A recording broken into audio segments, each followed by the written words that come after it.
welcome to the Football Night in America highlight show. Let's get to it.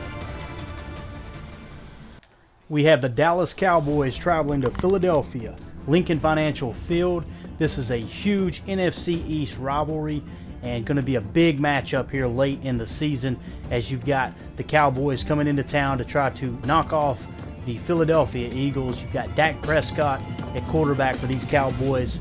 You've got the young QB here for the Philadelphia Eagles, and it's going to be the Dak and Elliott show, no doubt. So here we go, first quarter.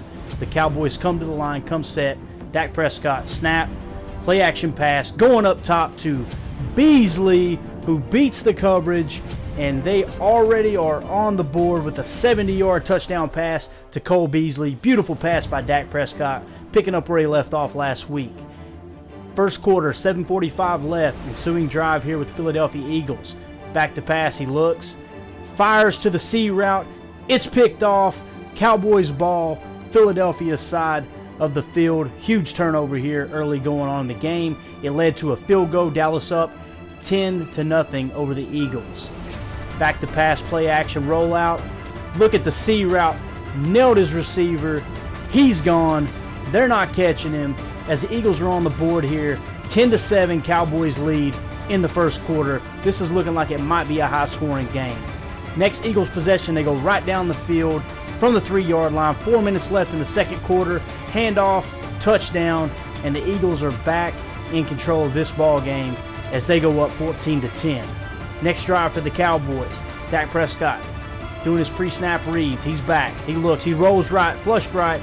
Almost picked off, but look who it is. Cole Beasley again with the huge touchdown pass. He's having a monster game. 2 TDs here in the first half as the Cowboys retake the lead 17-14. 21 seconds left right before half. Eagles trying to put some points on the board. Beautiful C route. Touchdown pass, and the Eagles retake the lead. This one is turning out to be as advertised, guys. It's 21-17 going into the half. Second half, 3 minutes left in the third quarter. You've got the Eagles ball inside the 5-yard line. Handoff, touchdown, as the Eagles extend their lead now 27-17. They get the ball back after a big defensive stand. Eagles back to pass, looks, fires across the middle. It's tipped, intercepted by the Dallas Cowboys as they retake possession on the 33-yard line of Philadelphia. That's a huge play here in the second half. Fourth quarter, Dallas, 6 minutes left. They're going to go for the field goal, and from the 6-yard line, snap is down, kick is up, and it is good. So the Eagles lead now 27-20 with 6 minutes left in the fourth quarter. Eagles ensuing possession, coming out 3rd and 15, a little bit backed up. You don't want to pressure too much here, but look, the fumble, the sack fumble, and the Cowboys are back in control as they're inside the 10-yard line with the football and looking to punch it in for a tying score. Here we are, 3rd and goal from the 1. You got to give the ball to Ezekiel Elliott right here. Just running right up the gut, and that's exactly what they do as he dives across the plane for the touchdown, and we've got a tie ball game as the Cowboys go right down the field there and score with the short field position. 3rd and 11, 1:57 left for the Eagles. Tie ball game, 27-27, trying to get in field goal range. As you can see, the pass is broken up, and now it's going to be an extra long attempt here to try to take the lead in the late going. Don't like the call here. You've got to punt the ball in this situation because you're going to give the Cowboys the win if it comes up short, although they do have the wind with them. Snap is down, kick is up, and it is just short as the Cowboys take possession here with 1:49 left in the game. Dak Prescott comes to the line, 1st and 10 from the 50. Just looking to run a little clock and get in field goal range. He's back to pass. Nice drag route across to, look who it is, Lucky is up the sideline, and he is tackled at the 1. Probably the worst thing that could happen for the Eagles here as the Cowboys get a chance to run a little bit of clock if they choose to do so. 1 minute and 10 seconds left, 2nd and goal from the 2. Cowboys ball, handoff to Ezekiel Elliott. He's in for the touchdown as they go up by 7 points with a minute left. This is coming right down to the wire, guys. This is going to be a great finish. Philadelphia's next possession, as you see the kickoff here, you got to be careful with the ball. If we're showing a kickoff, it's either a big play or a boo-boo, and it's a boo-boo as he fumbles the football. Dallas recovers. Philadelphia has all 3 timeouts. However, they're in field goal range already, looking to put this thing out of reach. So 3rd and 10. Philadelphia burns 2 timeouts. Cowboys ball. Beautiful hit there, but using their last timeout, it looks like the Cowboys now are going to get a field goal here, or definitely a good shot at one from the 24-yard line. So here we are with the kick, and obviously the snap is down, the kick is up, and it's going to be good as the Cowboys defeat the Eagles on the road. Huge NFC East win for these Cowboys, 37-27. Great game to watch. Well played on both sides. Now let's take you out to San Francisco as we have the Kansas City Chiefs in town against those 49ers. You know, the Niners, obviously they drafted Jackson at quarterback last year in this past draft.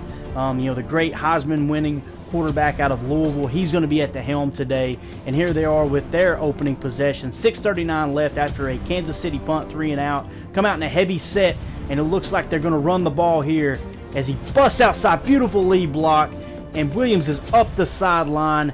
He's gone. They're not going to catch him. Right out of the gate, 81-yard touchdown run for the San Francisco 49ers. What a statement play there to come out in a heavy jumbo set. And after a great defensive stand, they get the ball back here with 1:10 left.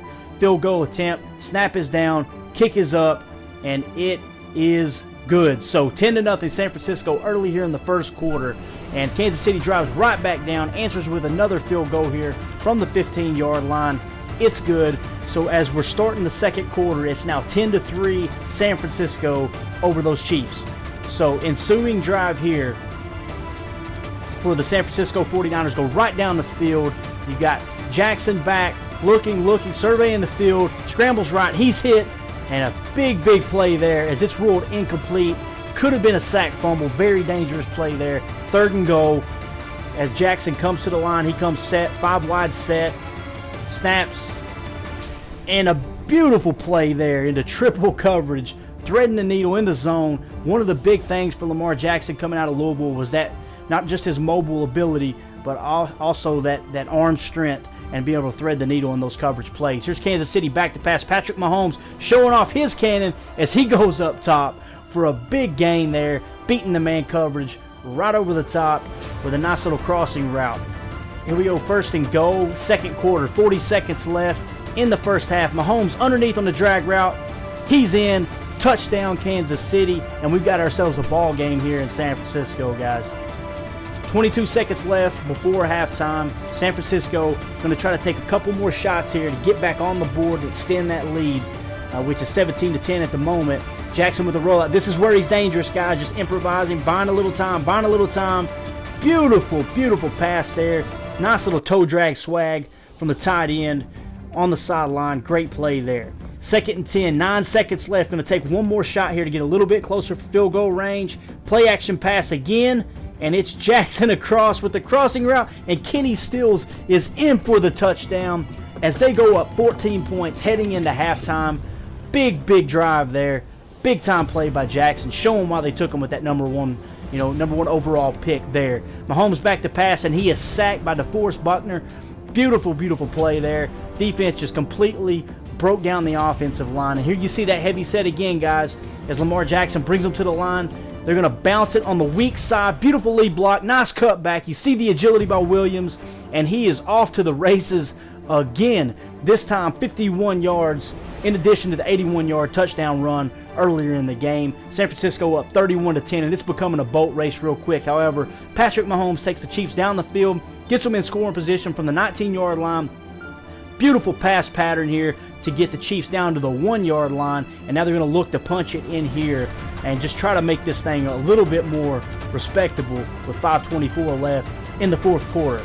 So here we are with 1st and goal from the 1-yard line. Mahomes reading the defense, not a strong front, probably going to hand the ball off. He does, as they are in for the rushing touchdown, and now the lead has been diminished to 31-17. 4:20 left in the fourth quarter. You see the heavy set again. They finally found that weakness, or did they? Beautiful strip fumble by the Kansas City Chiefs, and they take it in for the defensive touchdown as Logan makes a statement play there that this game isn't over yet. We've got a 7-point ball game, guys. Fourth quarter, And of course, the San Francisco 49ers drive down the field. They're going to kick a field goal to try to put this one out of reach, and they do so, putting them up by 10 points with less than 2 minutes left in the game. Mahomes, the gunslinger, comes right back down the field, gets down to the 23-yard line. 8 seconds left, though. We are out of time as he lofts one up, trying to put points on the board, and it is intercepted by the San Francisco 49ers as they beat the Chiefs 34-24. All right, guys, let's hop in here and get the playoff race as the season's winding down. Let's start in the AFC. We got the New England Patriots at the number 1 seed. They are 11-3, leading the AFC East. At the number 2 seed, we have the Jacksonville Jaguars out of the AFC South, 10-4 record, kind of a Cinderella story this season with Leonard Fournette as well as Blake Bortles really stepping up and being in the MVP race as well. At the number 3 seed, we've got the Cincinnati Bengals coming in here in the AFC North at another 10-4 record. They've had a great year as well. Really loaded up with free agency and drafted well this past offseason. The number 4 seed, you got the Kansas City Chiefs in the AFC West coming in at 8-6. And then with the number 5 seed, you've got the Pittsburgh Steelers. And then with the number 6 seed, we've got the Houston Texans. So that's how your playoff picture looks right now. Now on the bubble, you've also got the Los Angeles Chargers as well as the Buffalo Bills looking to try to sneak into those 2 wild card spots here as the season winds down. So it's going to be a fun race when it comes to the AFC. It always seems to be. Of course, you got the juggernauts with the New England Patriots there at the top. But we'll see if someone can knock them off. Let's move on to the NFC. The number 1 seed, you've got the San Francisco 49ers coming in at 13-1, leading there in the NFC West. You've got the Dallas Cowboys coming in with the 2 seed at 11-3 out of the NFC East. With the number 3 seed, we've got the Chicago Bears leading the NFC North, which has been a big surprise turnaround here for Chicago with Trubisky at the helm. Like I said, at 10-4, they're leading the North. With the number 4 seed, you've got, actually this will be the number 5 seed because it's another NFC East team with the New York Football Giants coming in at 10-4. They're your 5 seed. At the number 4 seed, you've got the New Orleans Saints leading the NFC South with a record of 9-4-1. And then with the number 6 seed, you've got another NFC North team with the Detroit Lions coming in at 8-6. So the North is obviously one of the stronger divisions this year, but on the bubble you've got the Washington Redskins at 7-6-1, which would be a 3rd NFC East team looking to get in, and then the Atlanta Falcons at 7-7, sitting at 500, which would be your 2nd NFC South team looking to try to sneak into the bubble. So that's how your playoff race looks. Let's go on to awards, guys. Let's see who has been performing this year. And as far as the NFL MVP race, you've got 2 running backs, which I just think is awesome. That's leading in the MVP race. You've got Joseph Williams from the San Francisco 49ers there at 13-1. He's having a heck of a year. He's going to be flirting with 2,000 yards. Just been a great back. You actually seen some of his highlights earlier with that heavy run set that the 49ers are liking to run this year. You've got Bo Scarborough coming in at 2nd for the Patriots, and then Dak Prescott coming in 3rd for the Dallas Cowboys. Moving in to the AFC Defensive Player of the Year award, you've got Zach Cunningham of the Houston Texans leading the way right now. They're 8-6. You've got Joey Bosa in 2nd place for the Los Angeles Chargers at 8-6. You've got Dante Hightower for the Patriots at 11-3. So what you're seeing here is really some even play across the board. You're seeing some young defensive players that are really stepping up. In the NFC, you've got Jalen Smith. He's been a feel-good story. The Dallas Cowboys are 11-3. Obviously, he had the horrible knee injury coming out of college. He's recovered now. He's leading in the Defensive Player of the Year category.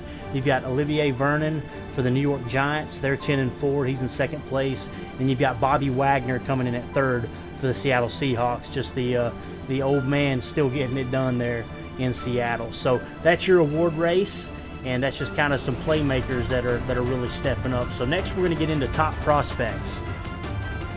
Number 1 out of the top 10 prospects, you've got Kevin Fennessy out of Alabama. Played in a balanced 4-3 scheme. He's a left-end pass rusher, 6'6", 256, has a great power move, and also a big hitter, a guy that can really change the game.